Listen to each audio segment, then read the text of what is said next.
IRNSS के पहले चरण के लिए आवश्यक 7 उपग्रहों के श्रृंखला के 7वें और आखिरी उपग्रह ISRNSS 1G के प्रक्षेपण की सभी तैयारियां पूरी हो चुकी है। इसे आज आंध्र प्रदेश के सतीश धवन अंतरिक्ष केंद्र श्रीहरिकोटा से दोपहर तकरीबन 12:30 बजे उपग्रह प्रक्षेपण यान PSLV-C-33 से प्रक्षेपित किया जाएगा, जिसकी सीधी तस्वीरें हम अभी आपको दिखा रहे हैं। और इसरो अधिकारियों के अनुसार इन 7 नौवाहन उपग्रह की कुल लागत तकरीबन 1420 करोड़ रुपए है।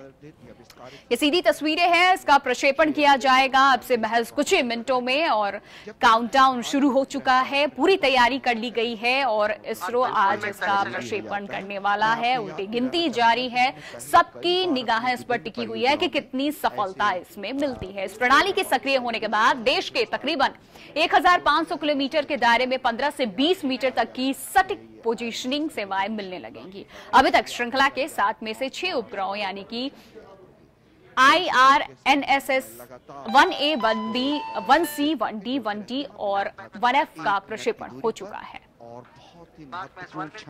पिछले 6 अभियानों की तरह 7वें उपग्रह के प्रक्षेपण के लिए भी इसरो PSLV के विस्तारित संस्करण का उपयोग करेगा। और ये सीधी तस्वीरें हैं इसरो से, जहां इस वक्त काउंटडाउन शुरू हो चुका है। महज 44 सेकंड था और अब 41 हो गया है और सफलतापूर्वक इसको लॉन्च करने की कोशिश की जाएगी। सबकी निगाहें इस पर टिकी हुई हैं, कितनी कामयाबी इस पर हासिल होती है। हालांकि इससे पहले जो भी प्रक्षेपण किया गया उसमें कामयाबी मिली है।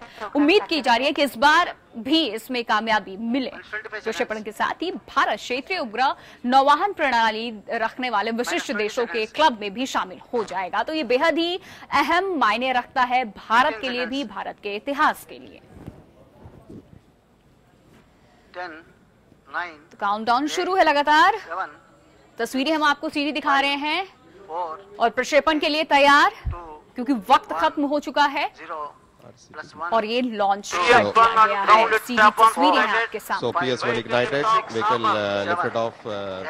लॉन्च कर दिया गया है, इसका प्रक्षेपण हो चुका है और कितनी कामयाबी मिलती है, कितनी सफलता मिलती है, इस पर सबकी इसरो की निगाहें भी टिकी है। साथ साथ पूरे 125 करोड़ देशवासियों की भी, अन्य देशों की भी निगाहें इस पर टिकी हुई हैं। और नौवाहन प्रणाली रखने वाले विशिष्ट देशों के क्लब में अब भारत भी शामिल हो जाएगा। देश को एक स्वतंत्र भारत में ही विकसित प्रादेशिक नौगन उपग्रह प्रणाली का अस्तित्व। तो अब प्रक्षेपण के साथ ही भारत क्षेत्रीय उपग्रह नौवाहन प्रणाली रखने वाले विशिष्ट देशों के क्लब में शामिल हो चुका है। सरकार कम पड़ रही है का 17 साल पुराना सपना सफल हुआ।